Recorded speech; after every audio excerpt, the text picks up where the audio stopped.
Merry Christmas in advance. A lot of former presidents in attendance today. Shout out to you all, especially Ron Schuman from the year 2000. Right, straight.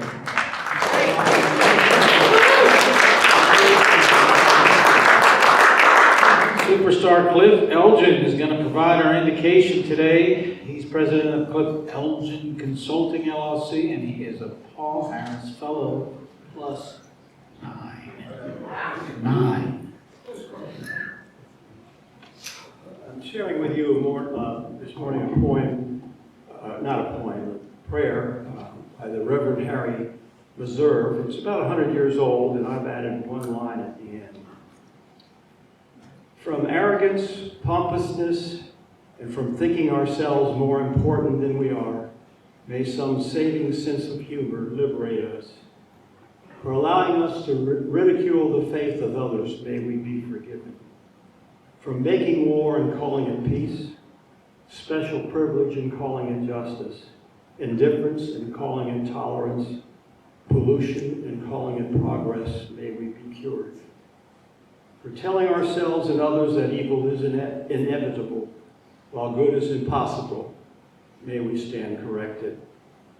God of our mixed up, tragic, aspiring, doubting lives, help us to be as good in our hearts as we have always wanted to be. And I've added, help us fulfill our goal of self-service above self. Service above self. All right, thank you, Cliff.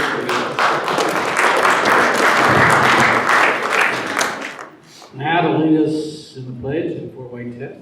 Maria, Kara, Gavin is here.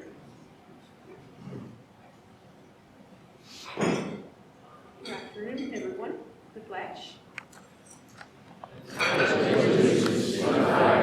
The United States of America, and to the republic for which it stands, one nation, under God, indivisible, with liberty and justice for all. And on four-way test. Is the truth, is fair to all concerned, will build goodwill and better friendships, will be beneficial to all concerned. Thank you. Thank you. Molly is the senior data analyst at Louisville Metro Government. She knows a lot of stuff. All right, happy to have a lot of guests today. Let's hear them. Good afternoon, everybody. My name is Doug Myers, Dividend Real Forwarders, and my special guest today is Jenny Walker. Jenny is a bicycling enthusiast.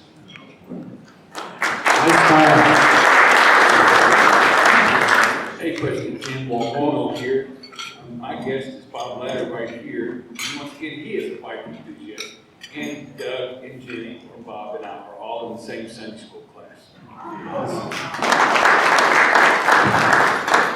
I'm President and Ashley Brower with Next Strategic Communications. My guest today is Jessica McKinney. She is head of sponsorships for Ohio Valley Wrestling.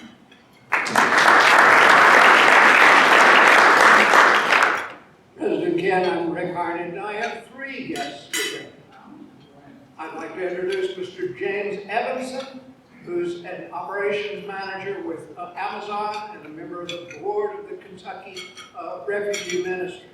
He is also the father of Faith Evanson, who is our district's Global Grant Scholar, who was nominated by our Louisville Club for a year of graduate study at the London School of Economics, and I understand you will introduce her a little later.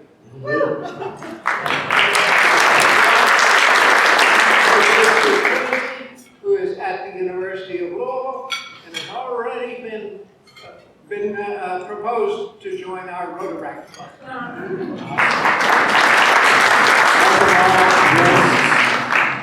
And after the meeting, you can learn more about Rotary. So what is Rotary Table, where the meeting is. Say Mallory will be. There's Jenny. Is it me, or do all bike enthusiasts look very fit? We have some Rotarians in the spotlight to celebrate. Kristen Berg, Kim Hallbauer, and Cynthia Napak. They have been selected as mentors for Business First Mentoring Monday. That'll be held February 23rd at the Olmsted. Congratulations to Natalie Pasquenza and Volunteers of America Mid-States on the anonymous $500,000 donation recently received for the Community Care Campus at 225 East Breckenridge Street. Our Rotarian Larry Sloan was featured in a recent story by the University of Louisville. He graduates this month at age 83 from the College of Arts and Sciences with a General Studies degree with interdisciplinary studies in communications, creative expression, and humanities.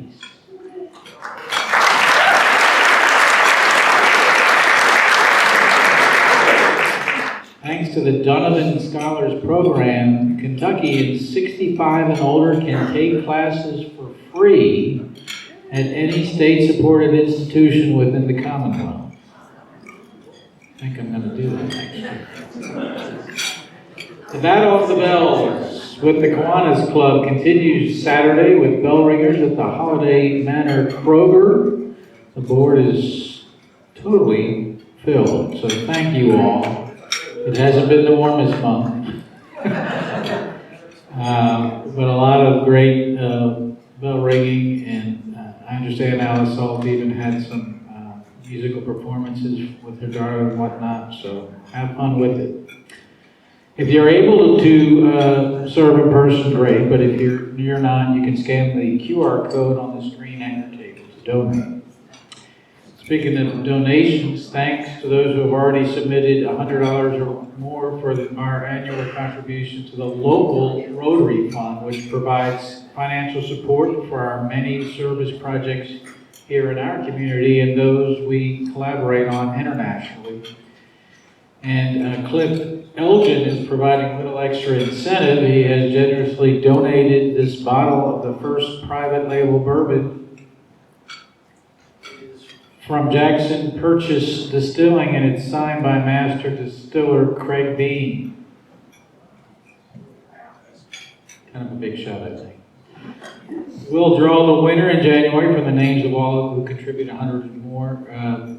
Since July 1st, you can scan the QR code on the screen or at your table, and Delaney will be happy to take a cash or a check as well. Remember, this is separate from the every Rotarian every year donations to the International Rotary Fund that Amy Luttrell speaks about so eloquently. We ask members to contribute $100 annually to both. Check out the details and links for other events and opportunities on our website at louisvillerotary.org. And if you haven't already, follow us online at Facebook, LinkedIn, X, Instagram, and YouTube. All right, new members, we love saluting you at our weekly meetings, our new tradition. If you've been a new member in the past year, please stand so we can give you a big round of applause.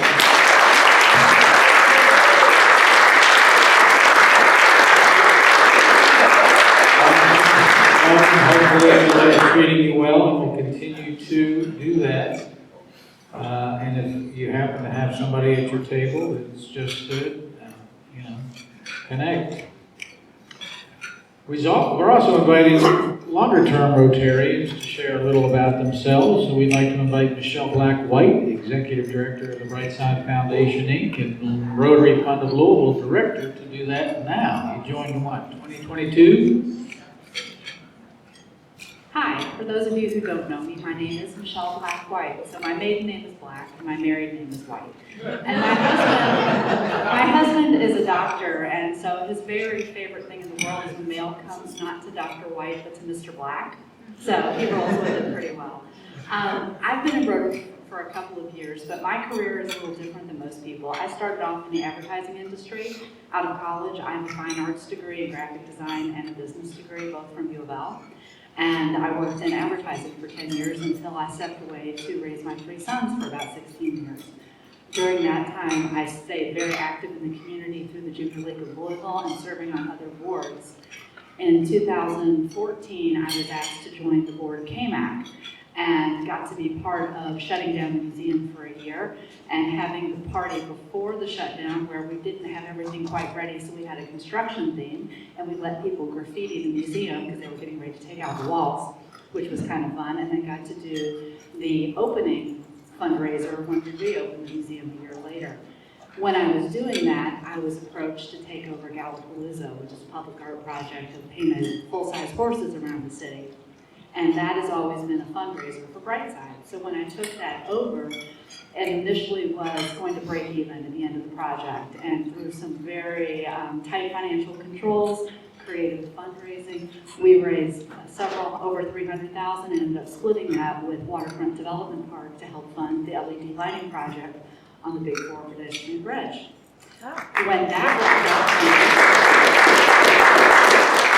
When that wrapped up, we actually dissolved Gallapalooza and put it back into the Brightside Foundation so that if and when Gallapalooza came back, it would be a fundraiser that supported Brightside.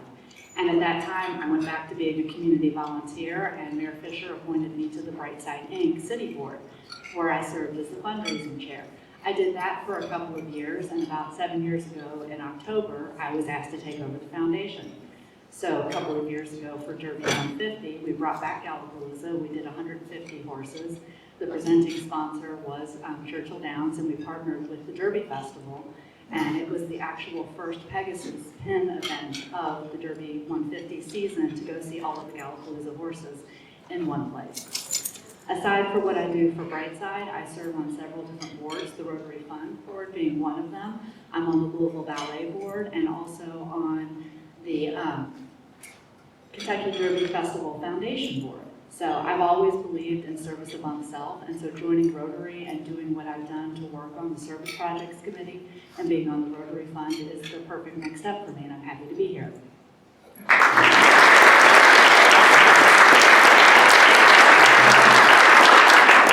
Thank you, Michelle. I get to serve with her on that Rotary Fund Board, Foundation Board. I'm the president of that board. She is an outstanding board member, if not our very best. So.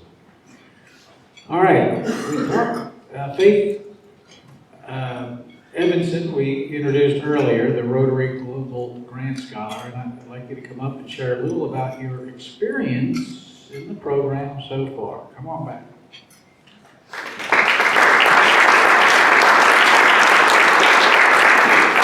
Thank you all for having me. I'm Faith Evanson. You guys are quick. I think I posted this photo to LinkedIn 2 days ago. So as Rick was saying, I am a Global Grant Scholar for this district, and I'm studying at the London School of Economics. I'm getting a master's degree in international migration and public policy. But just to backtrack a little bit about me, I've always grown up in Louisville. I was actually born in Syria, but we migrated here when I was about 2 years old, so I've always lived in the Shively, PRP area. I actually went to Manual right across the street for high school, and then for college, I went out of state up in Connecticut, and attended Yale, and got a degree in global affairs and global health. So I've been all around the country, and before I went off to London to study my master's, I did a year working at a health company in Madison, Wisconsin. So you want to talk about Connecticut, Midwest, London, find me later. So I wanted to say firstly thank you all who were able to make this possible and support you guys. Have given me is immense. Thank you to Rick and Claire Arnold. I don't know if she's here today, but for walking me through the process, doing some interviews, and ultimately supporting me as a candidate for this scholarship. I'm very, very grateful. So I'll be around if you all want to chat. I'll be here. Thank you.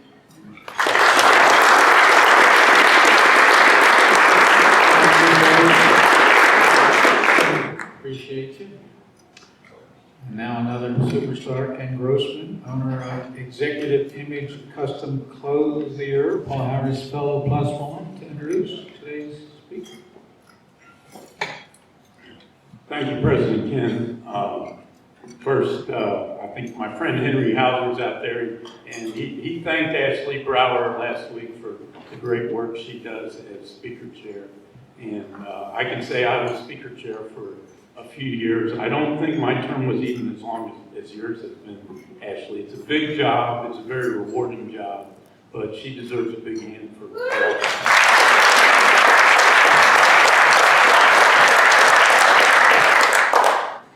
And I also want to recognize Ray Schumann, who is here today because he's in a Rotary biking group. If you like to bike ride, talk to Ray.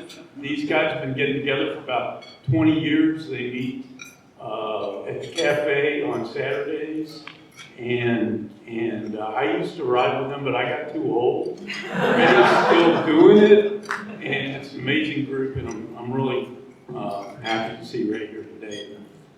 Glad you're here. My real job is to introduce our speaker, Jess Lawrence, and I'm so excited to do this because you are in for a treat today. And but I want to mention one more thing regarding. She's a second-generation Rotarian, third-generation Rotarian. I stand corrected. She and her father, they do work in Guatemala through Rotary, so you guys need to connect it. So my friend Tim Malloy introduced me to Jessie a few weeks ago, and she is just amazing. You're going to love hearing her story. She's an enthusiastic, energetic, and extroverted New Englander who now calls Louisville, Kentucky home after 2 decades in Oregon. Jess began her career doing exactly what she dreamed of, teaching 7th grade health education. In 2003, she joined the Oregon Department of Education as the health education curriculum specialist. By 2006, she expanded her reach nationally, consulting with state education and public health agencies, philanthropies, large urban school districts, and nonprofits committed to creating healthier schools and communities for both students and staff.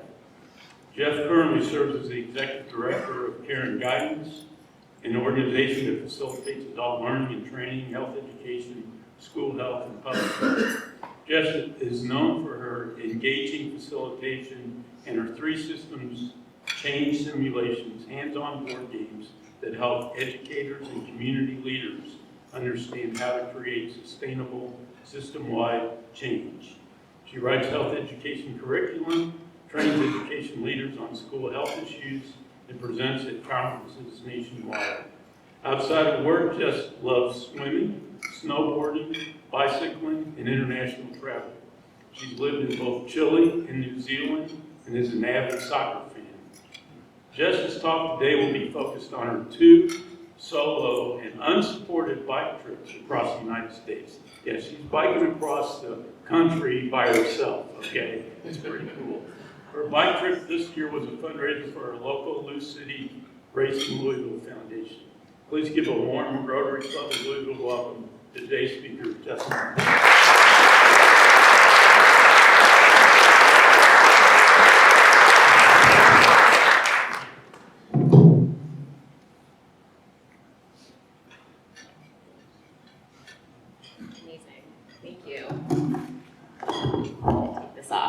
I'm Jess. I have a couple guests here with me today that I'll introduce as I kind of go through my story. I grew up in Connecticut. Hi! And lived in Oregon for many years, and I live in Louisville. I absolutely love it here by way of Oregon. I want to talk about my 2 bicycling journeys across the United States in 2013 and in 2025. With only 20 minutes to do this. I usually have an hour. So I really thought about, what do you all need to know? What do you want to know? So we're gonna talk about the why I would do something like that, the how, and how it intersects with the community we love and service above self.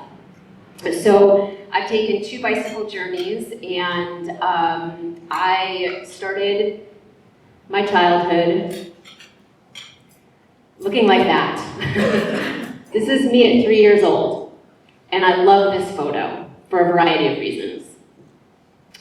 Number 1, I grew up with a family that really supported physical activity and movement as kids. Not all young people have access, to move their bodies, to play sports, and to be active, and that's something I'm very, very passionate about. So I was a gymnast as a young kid. I love this photo because I'm on a high beam at 3 years old with no fear in my face. I was a girl who had lots of stitches. I don't actually have as many broken bones as I probably should have, but I was fearless.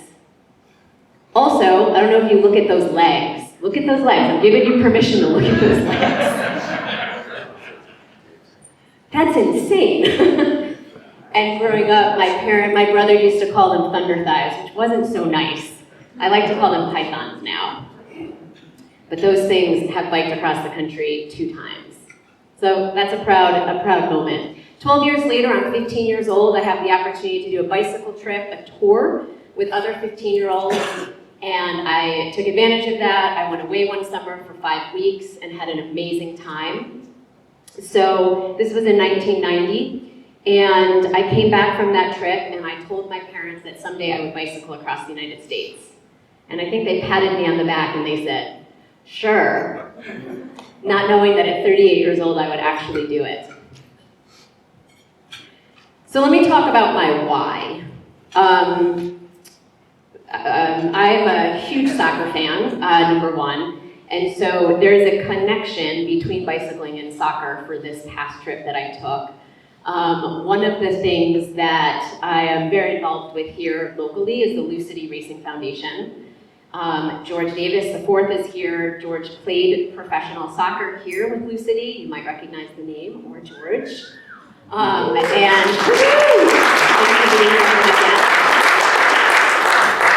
George is now the executive director of the Lucity Racing Foundation, so I will circle back to that, but that had a big part of my trip this year. And Tim Malloy is here as well, commercial real estate developer and consultant, and also one of the owners of the soccer teams. And Tim Malloy was a huge support on my trip, and I'll circle back to that as well. So thank you for being here as well.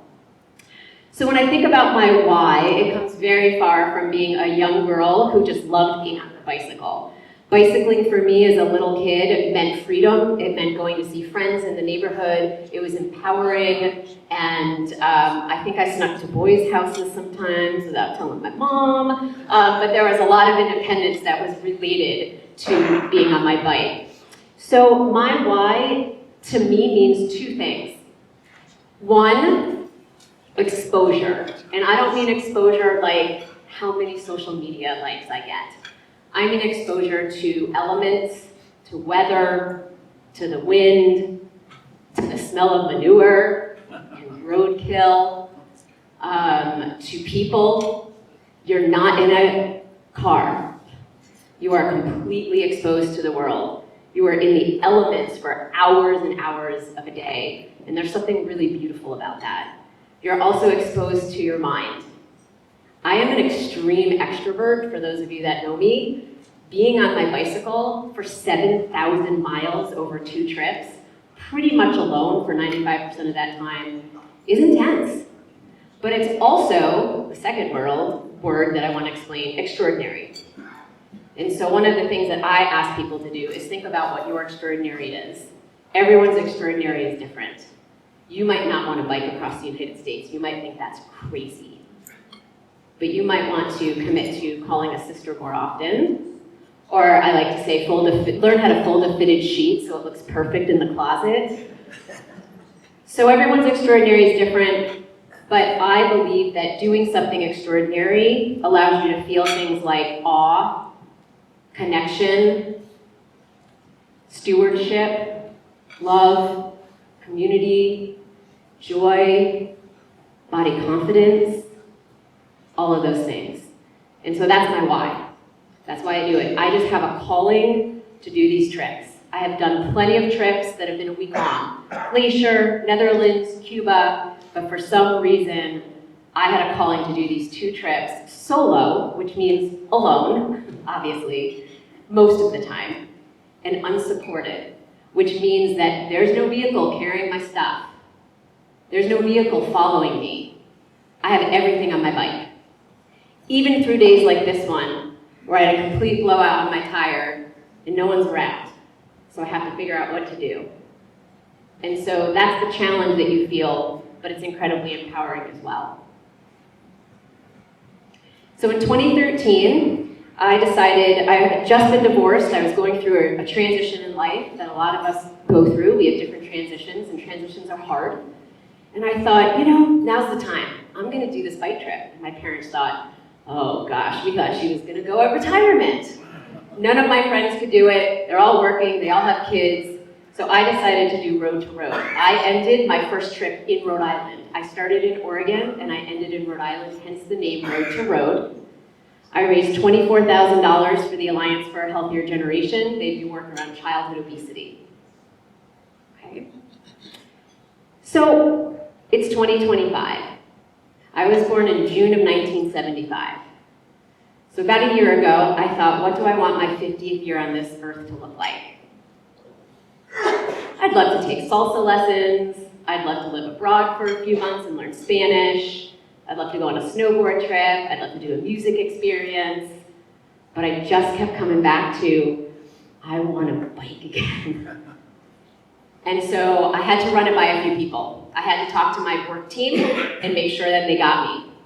And I had plenty of days where I'm sitting on a bench in Malibu or a cemetery on Zoom meetings. But I did it. Figured out how to work and continue to bike. I had to talk to my family, my poor parents, they're almost 80, and they're like, we gotta live through this again? They're so supportive, but I can imagine what it's like having a daughter like me. And then I went to George, and I said, George, you know I've done this trip before. I'd like for the Lucidity and Racing Foundation to be my recipient, my charity of choice. I am on the board of the Lucidity and Racing Foundation. That's where all this comes back together. I never played soccer, but I want to make sure that youth in our community have access to play, whatever it is they want to play. And so the work of the foundation is that work associated with the two professional soccer teams. So I went to George and I said, I'd love to raise money for the foundation. We created Pedal to the Pitch. Pitch is another word for soccer field. So my trip this past year was Pedal to the Pitch, and we raised $37,000.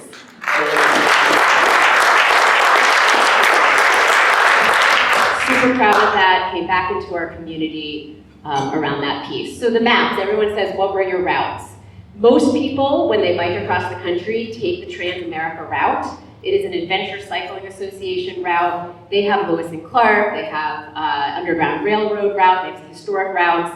This one's the Trans-America, pretty much, and I took it from west to east. Most people cycle from west to east because of prevailing winds. And it was about 4,200 miles and 80 days of cycling with 10 layover days, and I ended in Rhode Island, as I said, where my parents live. This year, I decided to go against the winds, because, you know, it just isn't hard enough. But the reason I picked this route is, you're gonna laugh, because of the soccer schedule. So I went to soccer games along the way. Both our Lucidity men's games and our women racing games. And if you haven't been to a game, we gotta get you to a game because it's a blast. So I started, funny enough, in Hartford, Connecticut, where I grew up, which was amazing. And I started at the Hartford Athletic game against our men's team. I cycled back into Louisville. I got a week at home. I got to see 3 home games here at home during that time. I turned 50 around that time. I was actually in Cincinnati when I turned 50. And then I did take one of the wrapped Toyota racing vehicles, one of the team vehicles, up to, or foundation vehicles, to Kansas City, because I wasn't going to make it in time for another game.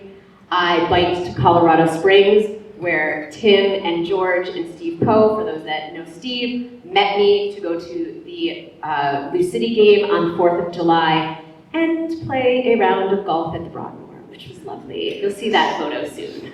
It was my most bougie day of my trip, I will let you know. And then it was hot, very hot this summer. So I had to kind of abort mission, not go the route that I wanted to, straight to San Diego, of course, through the desert. But instead, I ended up driving up to Bellingham and doing the entire coast down, still gaining my 3,000 miles, but taking a much safer, healthier route, filled with a lot more people, which was really important for me. So everyone asks me the statistics, like how many hours a day did you bike, how many miles, all of those pieces. One that isn't on here is everyone asks me how many like pounds did I carry on my bike? 60 to 80 typically. Remember, I have all my mechanical gear, including an extra tire. I have all my camping gear, including camp stove. I have all my clothes, rain gear, cold gear, everything. Food, and sometimes a gallon of water if you are going through an area like in Kansas where you have no water access. So it's quite a bit of weight. So here are the statistics.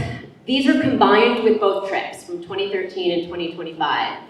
Over 7,000 miles, I would say 6,500 of those were alone. 188 days of cycling, a snowstorm in Montana.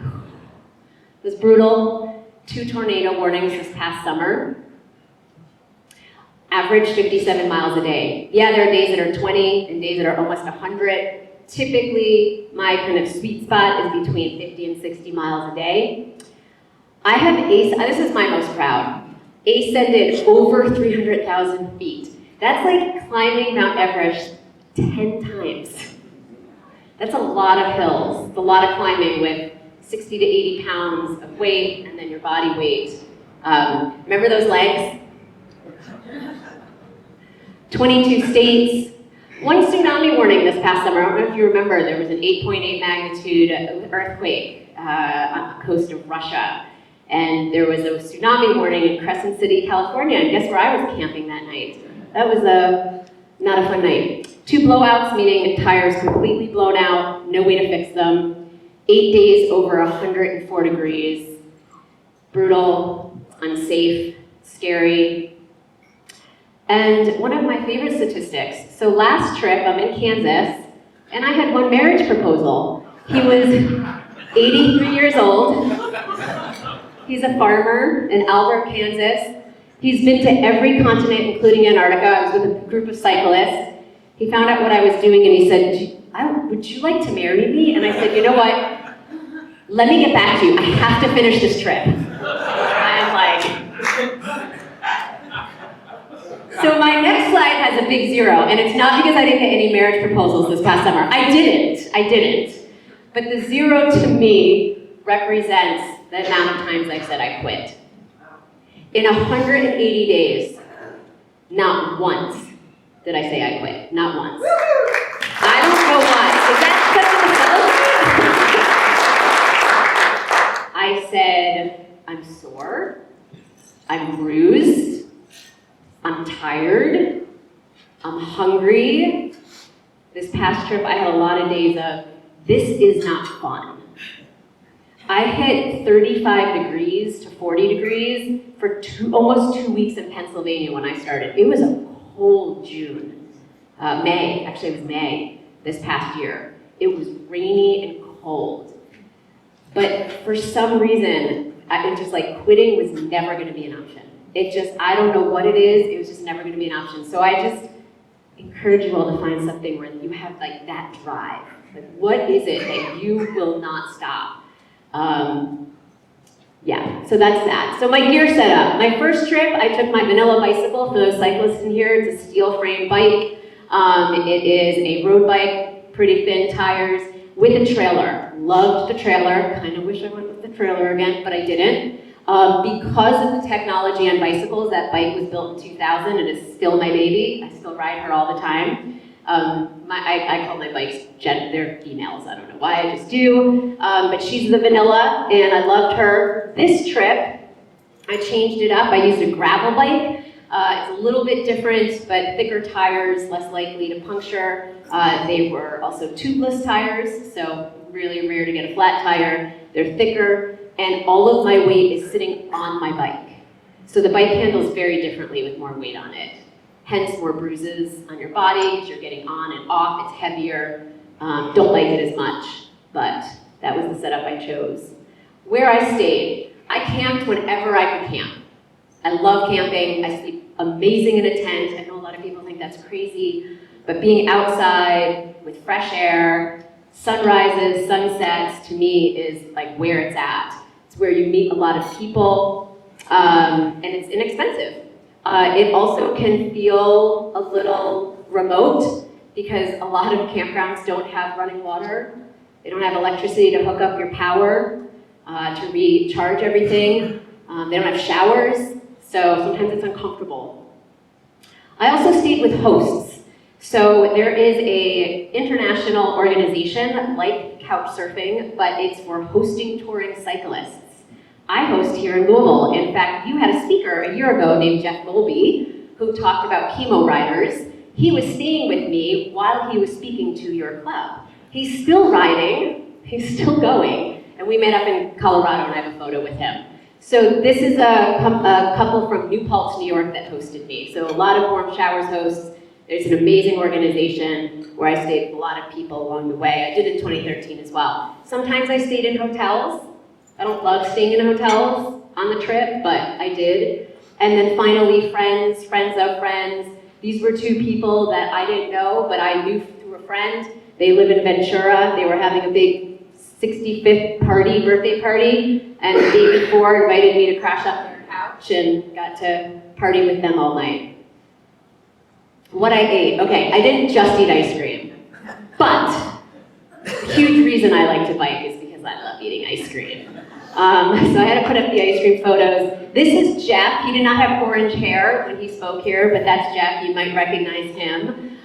He's the one that stayed here, spoke to your club around the work he's doing around American Cancer Society. We kept in touch, and in Colorado, we got to cycle together for 3 days, which was really amazing. And then to the right, this is Carla. Carla works with George, and this was our road trip to Kansas City. And of course, that's a Dairy Queen stop. So ice cream is a big piece. But really, a lot of fruits and vegetables. A lot of people ask me this. A lot of protein, a lot of high-fat, high-sodium foods. So it's kind of fun.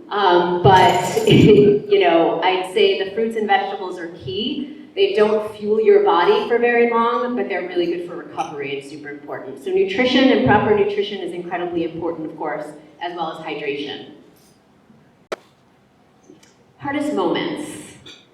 So looking at these images, you might not think that these moments were some of the hardest on my trip because I'm smiling, but they represent things that were hard. The first one, no shower. That's me sponging my body off. Some days I had no shower. It didn't happen a lot, but it's like climbing into your tent, sticky. Those are hard days. And you think, why am I doing this? So days like that, it's hard to see this, but I had a lot of bruises on my body this time. My bike was pretty heavy. This is a chain cut. So it was pretty bloody for a while. It just happens. It's a very physical experience, getting off your bike, getting on your bike, so just a lot of bruises. This is a memory from Wyoming in 2013. This is the only place to stay in a 150-mile length. That is a trailer of a person who sits and drinks vodka all day out of a glass and kind of owns a pottery gallery, but it's not really open. It was the most surreal experience and night I had in my life. More on that another time. This photo, I know, I look all happy. This was one of my hardest days out of the 188 days. I'd been cycling in Kansas. Kansas has almost killed me twice, by the way. I tried to keep an open mind this past trip for Kansas again, and didn't happen. I love people in Kansas, but it's really, really hard. I hadn't seen a human, in over 2 days.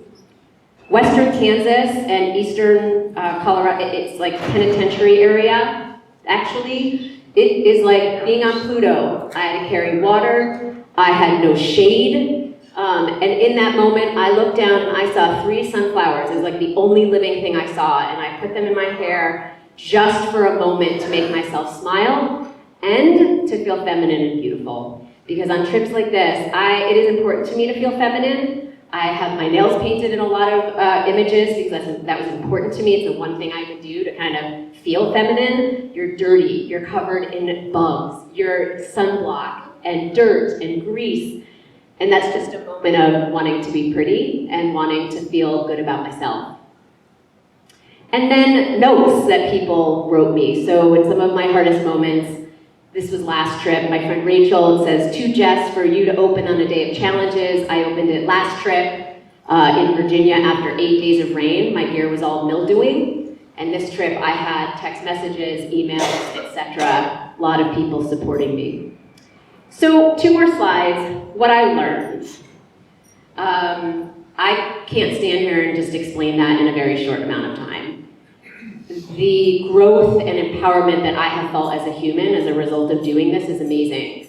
But I would say connection is one of the biggest pieces. Connecting with other humans. This is Sydney. She saved my life on the first trip. I truly believe she saved my life. I'm on my way to Damascus, Virginia. I hear, "What's your name?" She's doing cartwheels in her lawn. I stop. I end up talking to her and her family for 2 hours. I go to get back on my bike to continue on. She says, "One more hug." I'm already on my bike. I'm already ready to go. "One more hug, Jess." Get off my bike. I hug her. That hug saved my life because a mile down the road, an 18-wheeler blew by a stop sign and almost hit me. And to this day, I think, if I didn't stop again and hug that girl, I might not be here. So what I learned, pause, patience, connect with humans.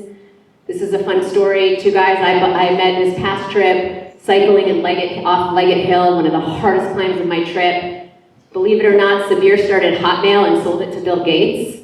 Random person to meet on a bicycle.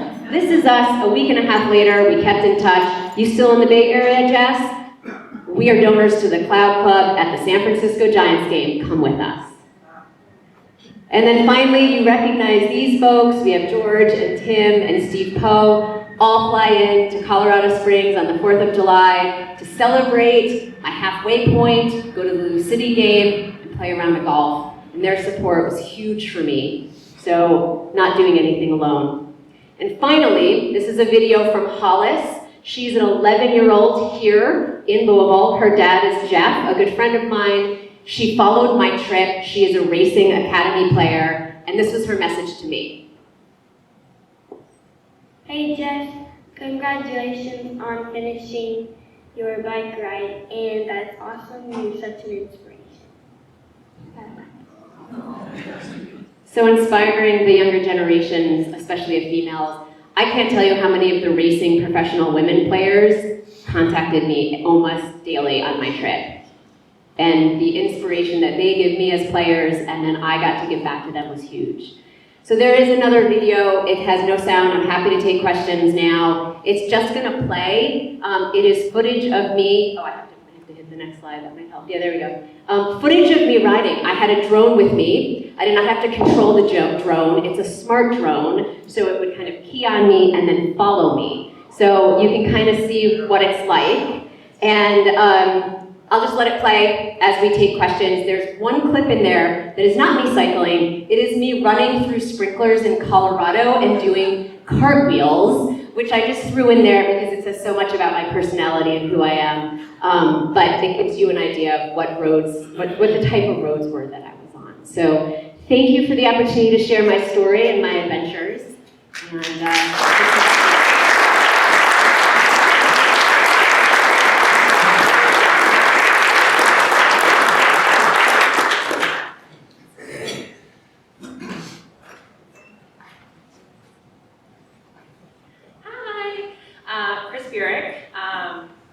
love your story, and it makes me think of a book I read called A Walk in the Woods about the Appalachian Trail. Have you? Bill Bryson. Yes. Bill Bryson, yeah. It's hilarious. Have you ever thought about writing a book about your experience? And have you ever thought about doing the Appalachian Trail? I know it's walking, not biking, but safe trail.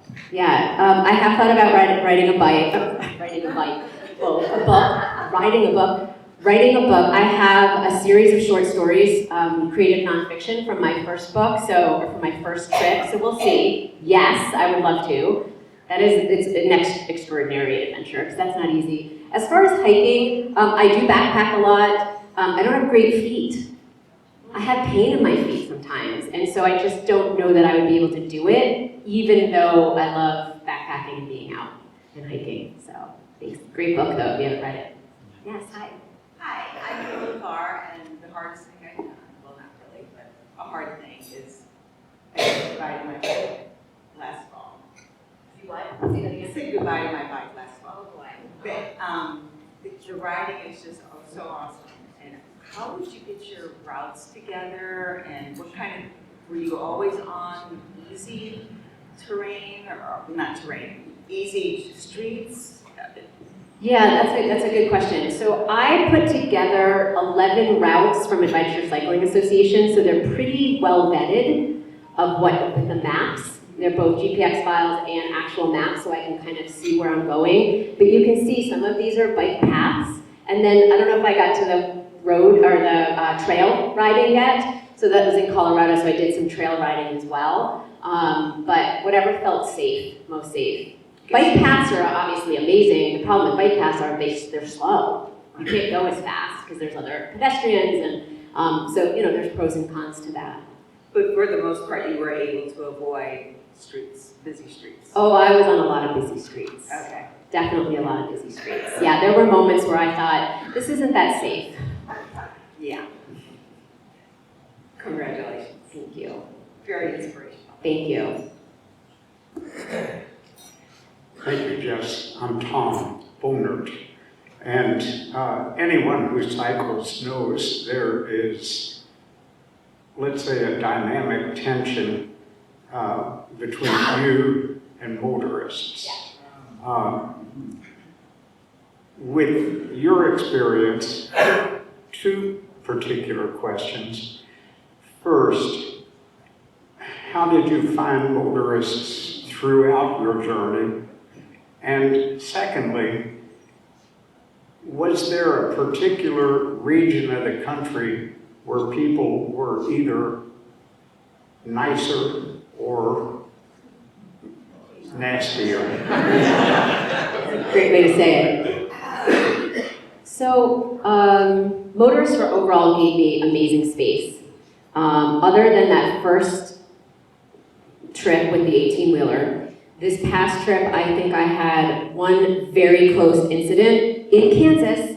No one's there, and a van, the person must have been distracted or on something because he or she came really close to me, and then that was really scary. And then I had a couple of just close, but I had no issues with people honking or, believe it or not. I think also some of the routes I take, they see touring cyclists. But I just own the road. I don't bike at night. I have lights on. I try and wave. I try and signal. I know anything can happen. The worst areas are biking in cities like this, to be completely honest, where there isn't infrastructure. It was really nice to bike through California and Colorado, where I was rarely on a road. I was on bike paths or a bike lane. And so how are we creating, communities where people are encouraged to bike and walk? I mean, you really saw it in Colorado and California and Oregon and Washington especially. But I didn't have a lot of issues with humans, which was amazing. Thank you. Yeah. Jess, thank you for your wonderful presentation. My name is Fred Cowan, and I'm just curious, you alluded to this already, but I'm thinking about over the course of your trip, your weight in terms of they go up, go down, were you starving yourself slowly over the time or building yourself up? And secondly, in relation to that, how many calories did you consume a day and expend a day, if you know? So you mean my personal weight, not the weight on the bike? Because there's two answers to that. Because trust me, once you start going, you think, do I really need this extra rain jacket? I'm going to ship this home. My own weight always fluctuates when you're on a trip like this. But you don't lose a ton of weight because you're gaining so much muscle, right? However, you need to eat so many calories. It's insane. I made 2,000 to 3,000 calories a day, which is a lot for me. Maybe even more some days. And you walk into a gas station and you're like, what am I craving? Am I craving sugar? Am I craving salt? And then you walk out with things that I would never eat today. I remember walking out one day, my friend Kristen was cycling with me for a couple days in Washington State. She looked at me and she said, you're just gonna get cancer with what you're eating right now. It was like a red Gatorade, right? The red dye, Cheetos, no joke, and an ice cream cone. But it was so hot and it felt so good, and your body kind of needs that. So my weight fluctuates a little, but not a ton. It changes size, absolutely changes size. So, Jess, thanks so much for your presentation. I knew it was going to be fantastic, but you even exceeded my expectations. And a couple of times I had tears in my eyes. But I've got a question. This would probably be another 20-minute presentation. You mentioned, and I know you do some work with Rotary in Guatemala, and I wonder if you could just shortly give us briefly what you do and kind of what personally you get out of it. I mean, there's some of us like myself that have never done anything like that. I'm just curious what you could tell us about that. Sure. So right now I'm not a Rotarian. I know, don't boo me. But my grandfather was a Rotarian. My dad currently is. He's 79. And for his 80th, we'll be back in Guatemala, funny enough. That's where he wants to be for his 80th, at a village. And I belonged in Portland and then in Eastern Kentucky. I don't run the trips. I don't want to take credit for that, but I have been with my parents a few times. My dad has been talking to Rotary clubs, mostly in New England and Florida, about his work in Guatemala. They are working on, I think, the 31st village over 20 years. They've gone 20 years in a row to Antigua, and when they get there in March, there's already been a village selected. He talks to Rotary clubs. They raise money. I think they're close to over $1 million over the past 20 years. And in those villages, they're working on latrines, access to potable water, and the stoves. And they're starting now to also put in the solar. And they're typically working with villages and a local nonprofit to ensure that the people in the village are building those systems to create sustainability, so that once Rotary and the nonprofits leave, the people locally can continue to keep those systems going. My parents, just because their love of education and soccer, bring down like hundreds of soccer balls and materials for the teachers in the areas, but some of these villages are incredibly remote and hard to get to. So we'll be going again in March. If anyone wants to join, you're welcome. Yeah, hi, my name is Carl Koslow, and my son is a cyclist and has been all over the United States, Canada, and Mexico for a year and a half, with the exception of 4 months, and well over almost 10,000 miles. How did you keep your parents sane? Maybe I can connect you with my parents. My parents are great. It's so funny. Like, I have a really quick funny story. My parents never brought me up and said, be safe, ever.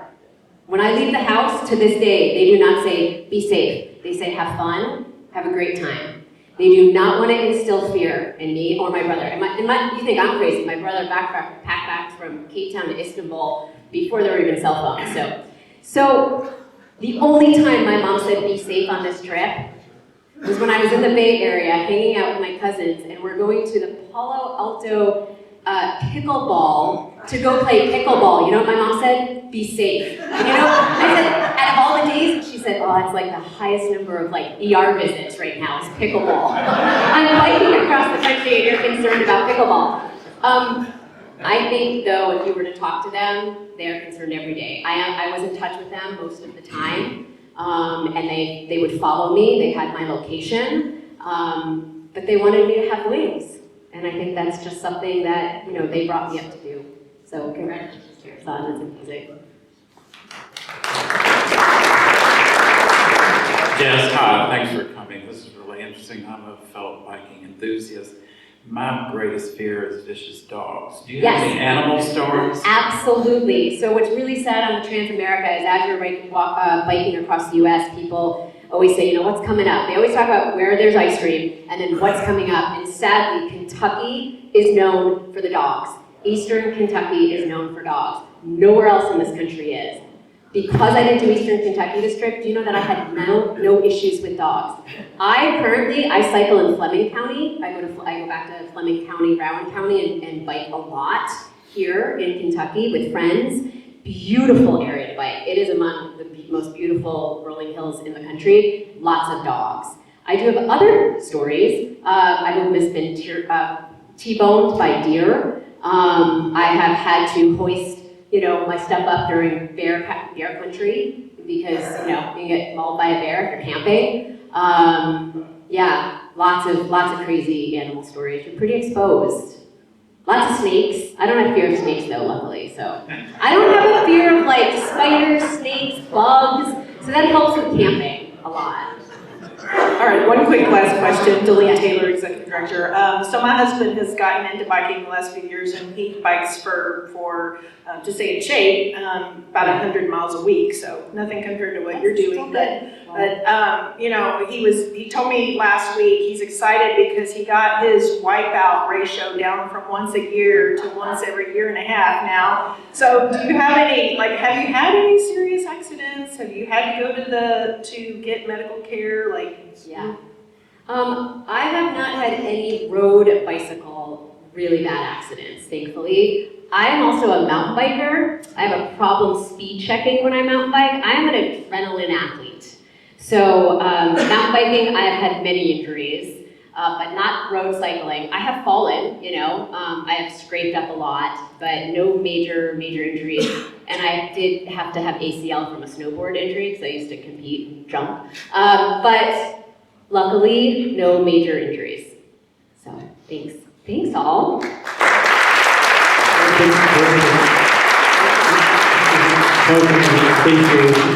your 4-way test. You've seen that. Yes. And hopefully you and George will join our club. Appreciate it. Real quick, you alluded to the bike, that visual. It's going to haunt me here in the middle of Kansas with no tires. So how'd you get out of it? Oh, the one upside down, when my bike is upside down. I actually had to, luckily I had cell service, so I called the bike shop ahead, and they came and grabbed me and fixed it, and I was back on my way. All right. I thought it was a more onerous story. Well, there are plenty of other stories. All righty, let's take a moment and invite any available University Club team members to join us. Come on in. We really appreciate all you all do each week. We appreciate being here. Thank you. It's been a great year.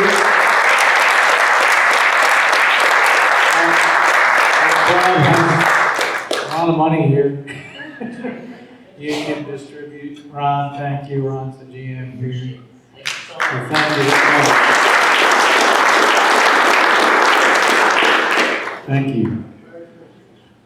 Barbara Sexton Smith, our next president. Come on up.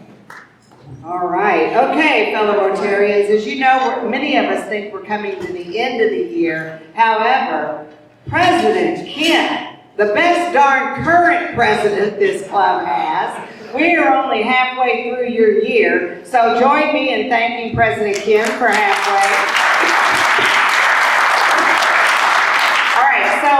So hey Jess, thank you so much for that. And each week my job is to talk about what's going to happen at the next Rotary meeting. And I've come up with this really corny, old school thing that I think I'm supposed to do. Figure out how to thread from what you talked about into what the next person's going to talk about. And I usually make it up on my way up here to do this. So, all I come up with this week, you all, is as we cycle through the holidays. Yeah, they are so easy. Okay, but as we cycle through the holidays, you know what? Really, my brothers and sisters, please take time to think about all the things that you're thankful for and that you're grateful for, and just try to lift somebody up every day for the next several weeks. Okay, let's do this. Now, we're going to take a break. That means, well, we're at the end of the meeting. He's going to ring the bell in a moment. But we're not going to be at Rotary for the next 2 weeks. All right? The next time we're going to be here together will be on January 8th of 2026. And our speaker that day is going to be the CEO of the Fraser Kentucky History Museum. Many of y'all know Andy Trinan. And he's going to talk about the Fraser Kentucky History Museum's role in all next year as we all together celebrate America 250. And that is for the Declaration of Independence anniversary. And he's going to spend a lot of time talking about Kentucky's revolutionary story. So, January 8th will be Elvis's birthday, and I'm going to have a blue Christmas without y'all. Thank you. Really appreciate all the work you've done for the club, service to the club in 2025. Look forward to a great 2026. So have a great holiday, Happy New Year, and the Waters Rotary table with Jay if you want to stick around, and we are adjourned.